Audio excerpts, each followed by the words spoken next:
the last 20 years as a teacher, some of the most useful lessons I've received in teaching practice have been during the 5-minute passing periods. It's in the thick of it that teachers share best practices and then apply them immediately, and we all grow as professionals. So here's my attempt to share some of my best practices in 5 minutes or less. Today, I'm going to talk about redirecting off-task students. A number of years ago, I made a small change to my language, which made a really big difference in my practice. Instead of saying, "Jacob, get back to work," I started saying, "Hey Jacob, what can I do to help you get started?" This simple use of an I statement changed my students' reactions to redirection. It gave them a chance to reflect on their own practice and their own behavior without being accusative, which also helped reduce the defensive reactions like, "What about Sophie? She's not working and you never talk to her." This small change also meant that I was leaving an opening for students who needed to ask for help to do so. Off-task students with learning differences may legitimately have no idea what the instructions were or what they have to do.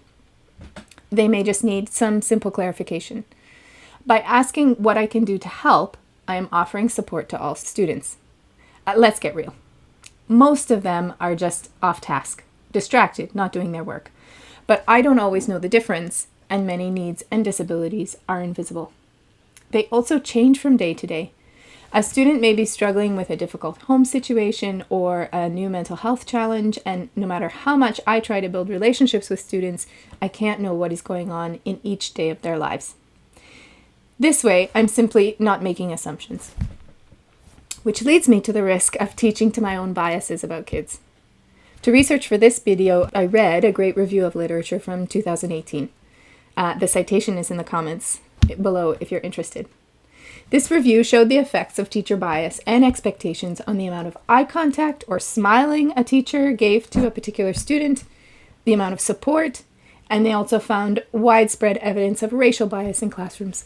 We all make judgments about students, just like we all have biases, but you can protect yourself from expressing those biases by controlling your language. Don't think the kids won't notice. They are hyper-aware of how you treat the other kids in the classroom.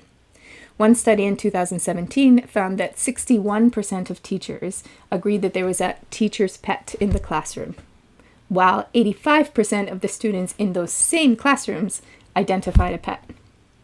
Besides which, a stock, positively leaning phrase will just help keep the tone light and supportive.